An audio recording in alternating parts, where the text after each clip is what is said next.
I got 6 platforms. Hey, good afternoon, LinkedIn. Dave Wilson of Results Staffing, and I am here with Catherine McCord, and we got a great show, and we're going to talk about resumes, and I'm going to let you answer that question when we get back, right? That's right. Here we go.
That still scares the hell out of me.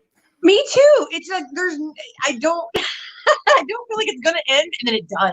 You're like, well, when he did it to me, he's that Fever app I told you about in whatever country he's in. He knows me so well. I don't even know him, but we've made like 15 videos, and that only took us. I give him the pictures, the ideas.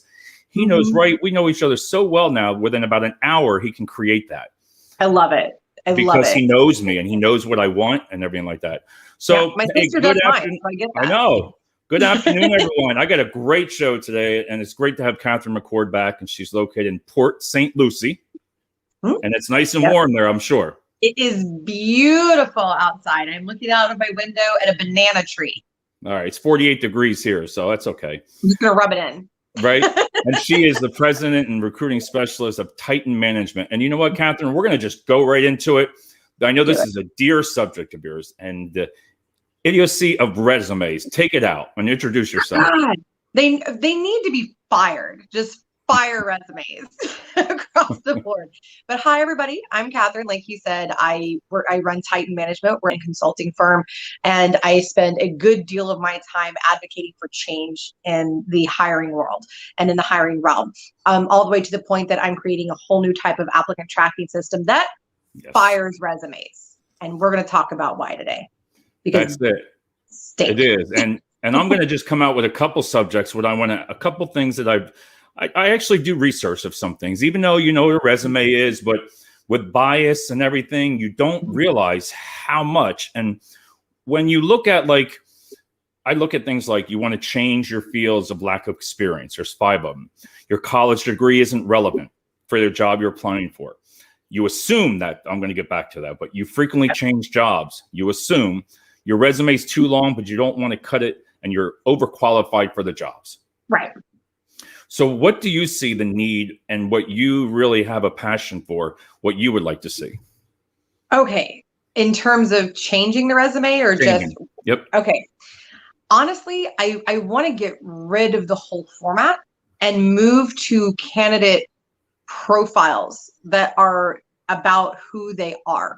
Almost like if you were doing a transcript of a video, right? Or like a video resume, right? How that kind of goes, or a video interview, but essentially in type and graphs and all kinds of fun stuff. That's what I want to see.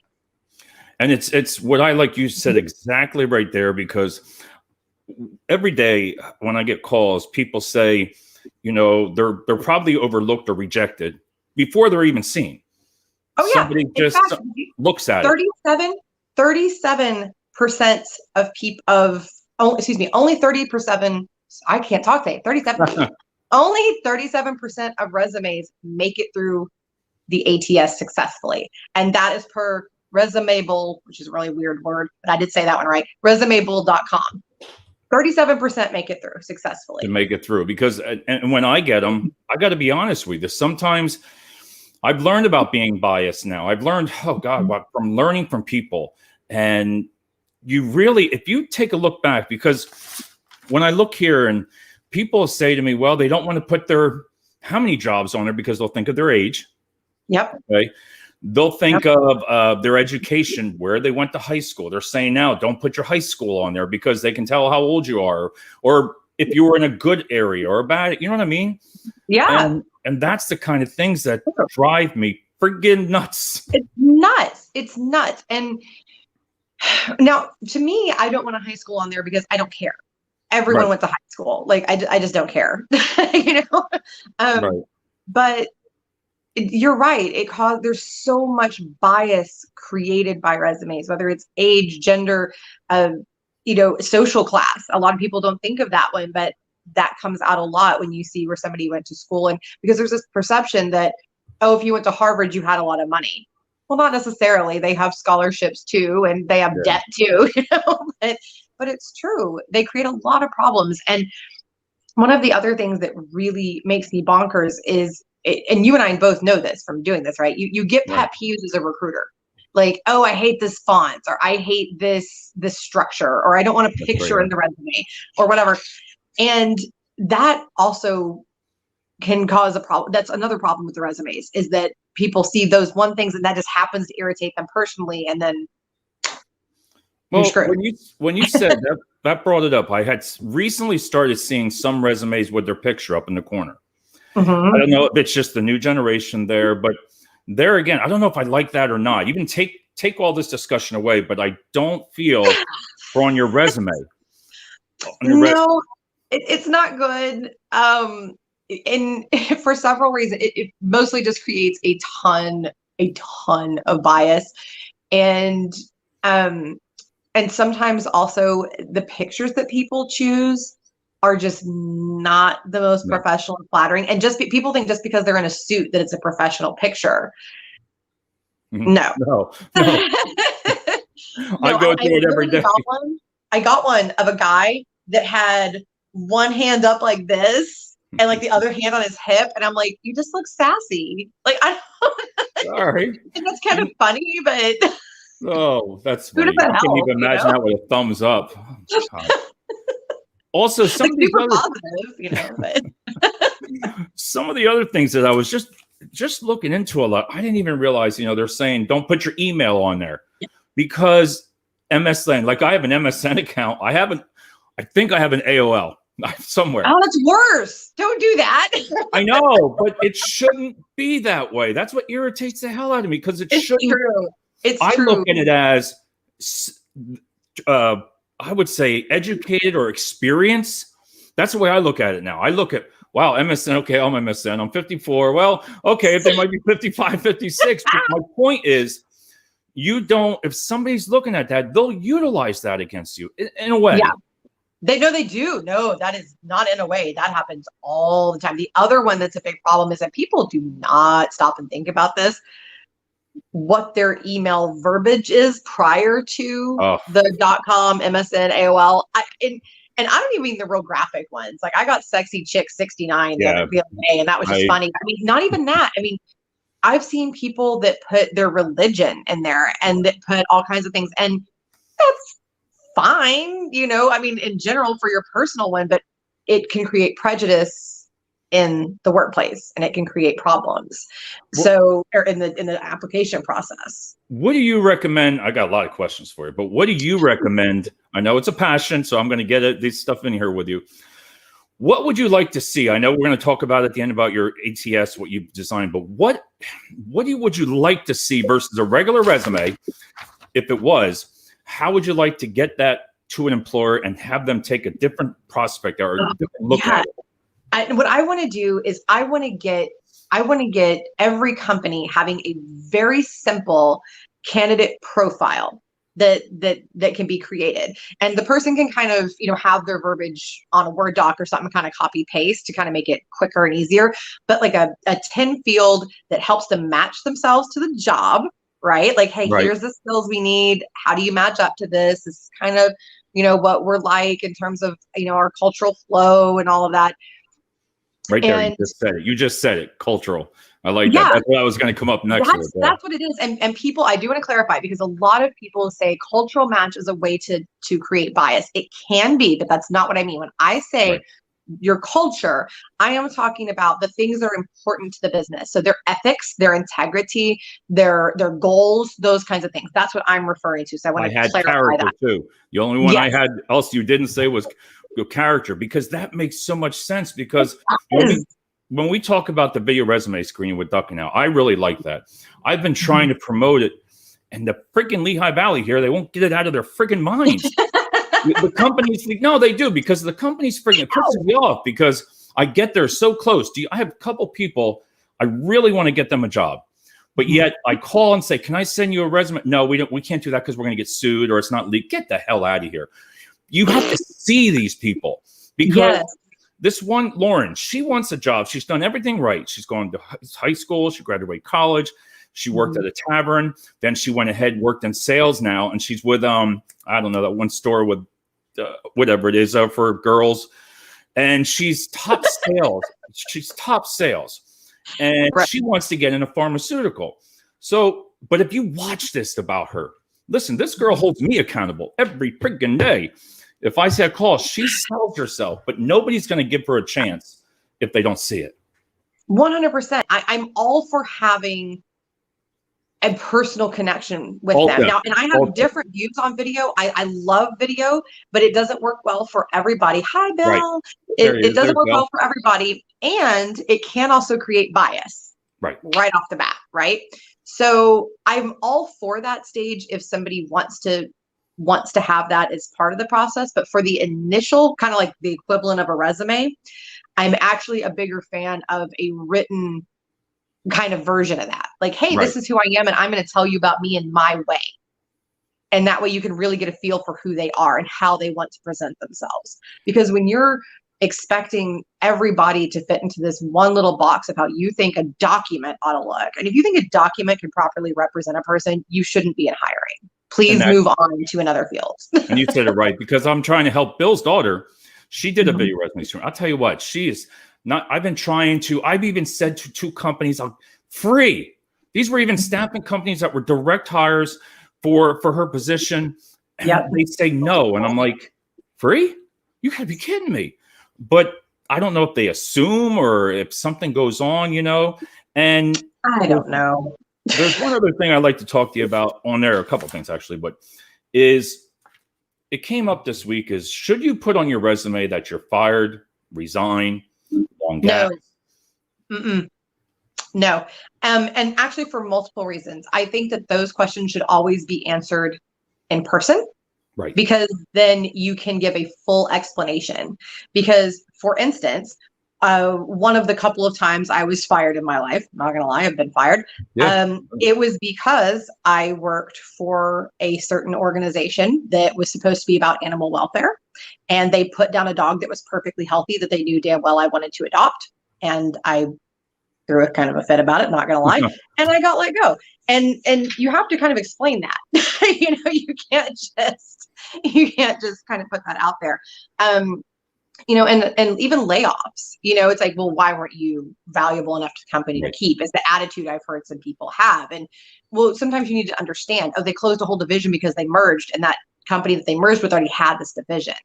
Okay. Well, that's what I mean. I don't ask those questions really that much. I don't think it's any of my business to assume, because everybody, if you're in that position, you're nervous as it is.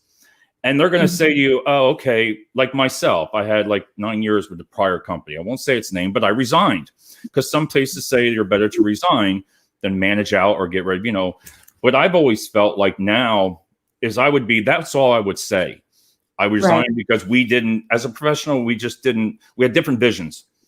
The culture space like that. And that's it. Right. There's no reason why I should explain why HR was an ass. I'm sorry. Didn't say that. And didn't do anything. Sorry there, prior company, but I'm sorry. I just had to get that pig in there. And I did tell her, you will not fire me for this ever. You will not. Right. So that's why. Get out of that. No, absolutely. You have to explain things. And even employment gaps. I mean, I took off, oh my God, I don't even remember how long now, to raise at the age of 18, by the way, to raise my then 8-year-old sister and take care of my mom who had cancer. And that created an employment gap. And people have situations like that all the time. I recently had a candidate in the last year, and his child was dying of cancer. And so he took the last year and a half of his son's life off to be with his son. And because he was in a financial position to do it. And who wouldn't do that? And it doesn't make him useless. It doesn't make him lazy. It doesn't. No. In fact, it should tell you something that he was smart enough to have saved that much to be able to do it. You know, so don't, folks, do not explain that on your resume. Just leave it. And if they want to know, they'll ask you. Well, that's what and you just hit that next subject when I was going to talk about is how much do you ask, even for a medical notice? And the reason I said about some people working, it took me, this one young lady, she had like 6 jobs, and I didn't put it together, but they were with staffing companies. Okay. Mm-hmm. But she was very educated, but I looked at it and she came up, she said she loves working for staffing agencies because she can work when she wants. Yep. So I wouldn't have assumed that. I would have been like, that would have been, okay, she's a no, she's got 6 jobs. But unless until we talked, it just came out. I love working, when I want to work, when you can. So there again, I assumed. Yeah. And the things that we learned. And then the other main thing is the health issues. How do you stand on that? Because this is a big one here. If you had a health issue, let's just say you got something really wrong, going on in your life, how do you even say that? You know what? I always tell people, and actually I just did a mental health episode on Career Launch Live, and we talked about that you are not entitled to anyone's trauma or to anyone's situation. And it doesn't matter who you are, you're not entitled to it. And I really put emphasis on that in the hire process. So the only thing that anyone needs to share with HR or hiring managers or whomever it is that you're wrapping up your interview process with is in the final stages, when they have said, yes, we want to hire you, say, just so that you know, I will require this reasonable accommodation. Right. I did my research on. Yes. Yes. It does not need to come up before that point. At the point of hire, just let them know, hey, I just will require this reasonable accommodation. The only time you would ever bring it up sooner than that is, let's say it's a job that requires you to travel very frequently and you need to be by your doctor for, bi-weekly doctor's visits, then you might need to bring it up ahead of time. Right. But unless it's something that drastic, they don't need to know that. They don't need to know anything about your medical situation, your mental health, anything like that until it's relevant. Even then, you do not have to tell them what it is, only the accommodation that you need. I tell candidates all the time when they tell me that, listen, don't say that when you get there. There's a HIPAA law. I said, that's okay. You told me. I'm great. You're honest. Listen, be honest with me because I'm your recruiter. I'm trying to help you. But I said, but do not, you go in there saying what you just said to me.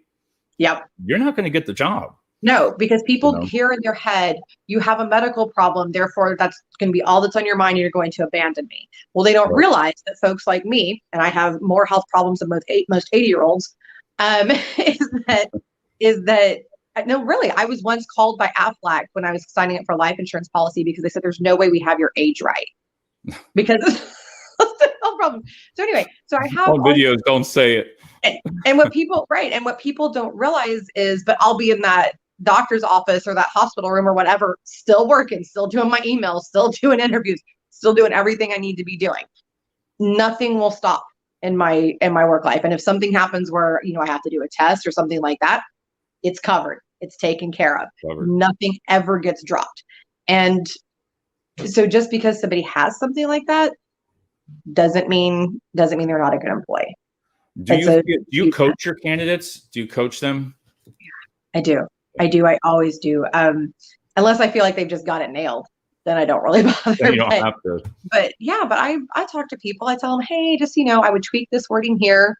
I would maybe leave this out and add this in, because sometimes what people don't realize is that they're giving TMI.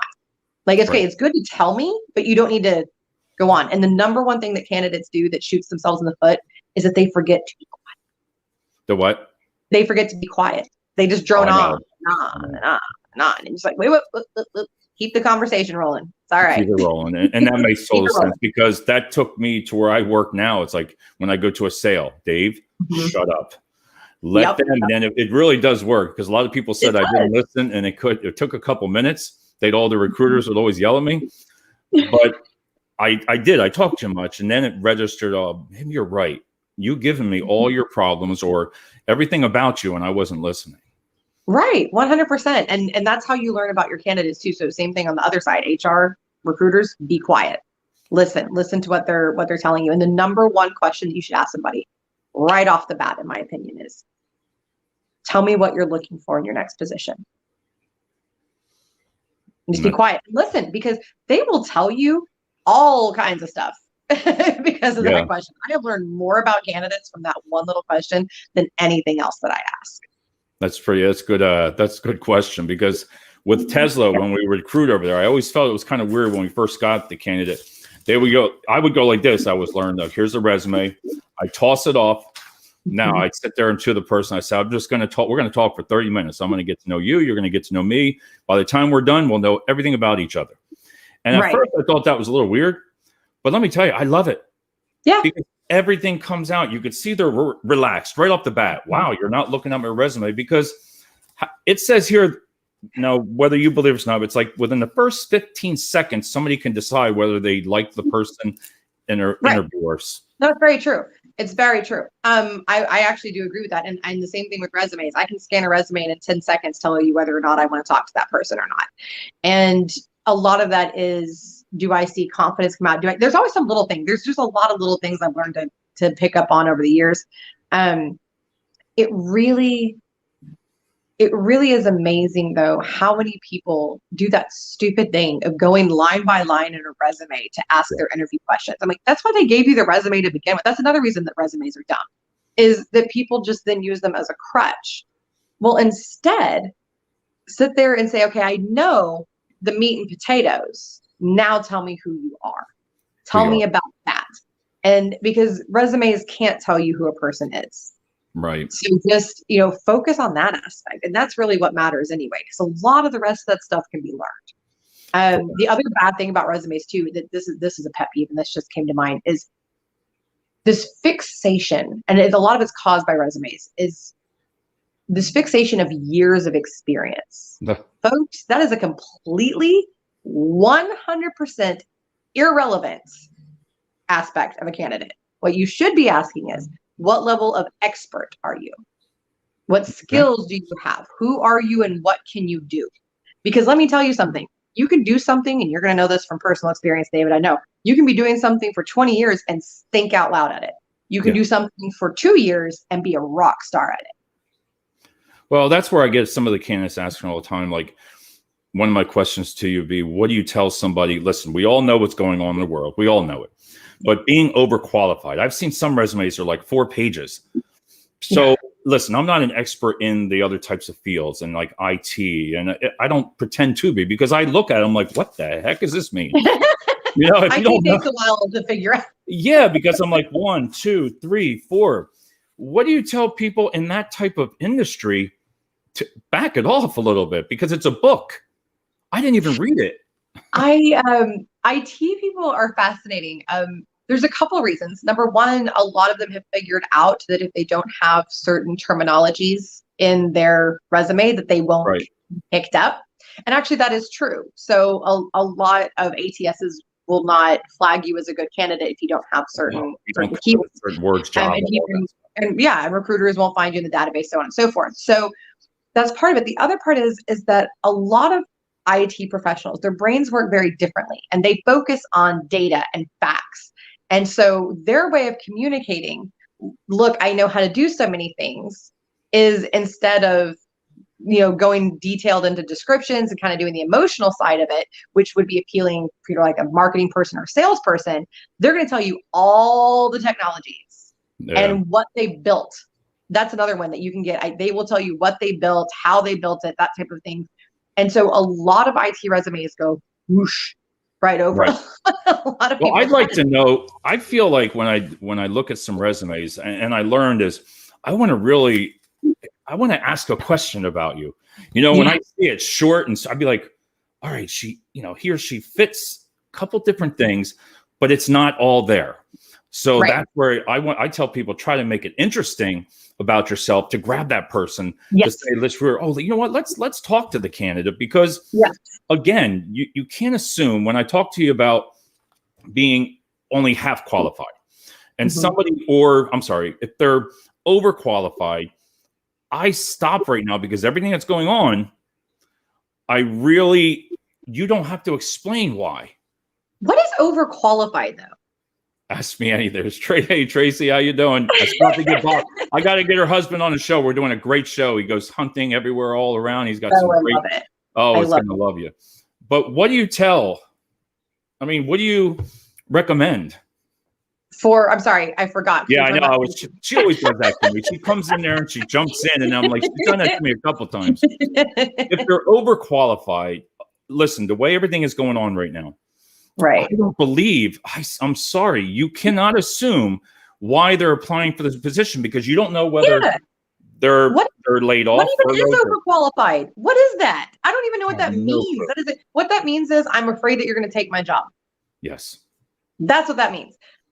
Because let me tell you, I have had people work under me that had been directors, that had been entrepreneurs. In fact, my newest member of my team used to be one of my clients and made insane quantities of money as an entrepreneur. And now he's working with me because he wants to. He loves sales. He loves what we do and wants to help us grow. Who am I to tell him this job isn't for you? Right. I know. That makes a lot of sense. And that's why. So my advice to circle back, my advice to candidates is, like David said, make your resume interesting. Okay. Break the regular format. Talk about in each job at the very top, talk about the exciting stuff that you did and the cool stuff that you did, and give quantifiable, measurable aspects. So say, I increased sales by 26% by coming up with this creative new app for us, or whatever it is. But do quantifiables and do things that are exciting, and where you can feel the emotion coming through and the enthusiasm coming through, and that will intrigue them so much that they'll have to reach out to you. They'll have to. I've happened to me 3 times already. We found 3 qualified candidates that weren't just right there. If you want to say what is there. Yeah. Within 5 minutes, how can an HR director, how can somebody say, no, they're not qualified, they're missing something? Or character can't be shown, but you can train. I think today's day is listen, everybody's complaining that there's no candidates. I get it. Well, there are. Here's what's funny. So I want to stop, because this is, you just hit the nail on the head, and I was waiting for this to come up in the conversation, and I knew that it would. So we just talked about overqualified and the IT resumes. It just goes on and on and on. But then on the other side, people go, well, you're not supposed to list every single thing you can do. But then I'm going to tell you that you're not qualified because you didn't say on your resume that you can't do this. Thank you. It's such a catch-22. How is anybody supposed to get that right? Yes. How am I just supposed to guess? And then you hear this idiotic answer. Well, you should be customizing your resume for every single job to which you apply. They have 3 or 4 of them. Yeah. HR people, if you expect that, again, you should not be in HR, and you are probably on some really fun drugs, because there's no way that anyone has the time to do that, or that anybody would even begin to understand, because a lot of job descriptions will say this is our priority, when really this thing 5 lines down is the priority. So when you're not even giving them good job descriptions, how in the world are they supposed to match that? Oh, and then one of mine, it was, I forget which company it was. Anyway, I was trying to find here it is. And the ladders, that's where I found this. On the ladders, they were talking about how companies then get upset if you copy paste wording from the job description into your resume. I've heard and basically change it to like, I can do XYZ, as opposed to, and I'm going, so you want them to match themselves up to it, but they can't use the words that you use, and you want them to have all the keywords, but they shouldn't say too much. And their skill section should be really robust, but your resume needs to only be 2 pages, and nobody can win. And you don't have it all. Crazy, yeah. And I didn't think of it that way. It's a nutty experience. Candidates can't possibly succeed with this ridiculous expectation and system that has been presented to them. That's the same thing with the salary, because when I sent this resume over, right, and say the person wants 75 to 80,000, well, the job's only paying 60. Well, that's what they want. So, but as soon as you sent that resume, they were like, no, they want, this is what their salary. No, we can't pay that high. That doesn't mean you have to pay that high, because you don't really assume the other person's just saying, because when we went back to the camp, they were saying, no, I will take it. But you just missed out maybe on one candidate that was really good, and you just made sense, which I didn't think about it as the higher up the IT jobs, and that is you don't have one or two words on there. Maybe that person does know it, but has never gotten the chance to explain that I do know it. Right. It's just this infinite. I mean, if I put on a resume, and I actually tried to do this once, and after 3 hours, I quit trying to put every single thing I knew how to do and some sort of detail proving it. It's just insurmountable. It becomes this long, and I can't even remember now how many pages it got to, but after 3 hours, I was well past 20 pages, and I'm going, how is anyone supposed to do this? And this is the most ridiculous looking thing I've ever seen in my whole life. Oh. Like, there's just not a good way to do this with a document. People cannot be surmised in a document. It can't be done. I think LinkedIn gets us a little closer. I love the idea of pictures and video and content, because that tells you how a person thinks, right? I would much rather a person apply with their LinkedIn profile than anything else, because if they're active on it, which everyone should be, by the way, post, comment, all that, because then I can learn more about them. And that's how I learned about yourself. Even some of my guests, I go back through all their post activity, and if they haven't, I read them and listen to the videos. I'm like, oh, okay. That's what draws me to get the candidate, because you just say it like it is. That's what I liked about you. You're honest. You're honest. Isn't that great? Because I like to be honest, and that's what drew me towards when you were talking about what you wanted. But what do you say to, like, I had a chef, chef. Yeah. He was looking to get into the warehousing, because now right there I would have stopped. I would have been normally I've been like, no, what are you going to do? Why would you be a chef for 15 years? And then when I get in, I didn't, once he started talking, he said, Dave, I'm tired, because my brother does. I'm tired of working the weekends. I have 3 kids. I want to see them. I've been furloughed a lot. And every time I go for a job, everybody's going to say, well, you're going to go back to, you're going to assume he's going to go back to chef because he's a warehouse. But he wants nobody ever heard of burnout. Like, I've left several industries and gone, done. That's it. I do it every day with friggin' staffing, because it drives me friggin' nuts. I have quit recruiting more times because I just can't do it anymore. And, I think that for people, first of all, when you want to make a change to an industry, because I see this a lot, people will declare, I want, including this gentleman here, I want to move to this industry because I want more time with my family, or because it's remote. Well, there are a lot of industries that fit into that. Why do you need this one? Do you even need this one? Are you just picking this one because you saw that they were hiring a lot? What is your motivation? If you're going into a whole new industry and you're targeting that industry, it needs to be because of a passion. Right. I need to be in this because I have this burning desire. With otherwise, you had me just thinking a different way there. Yeah, because seriously, otherwise, why pick that industry? Just pick. What you need to do is go, I need jobs that do XYZ. I need jobs that service XYZ of my life.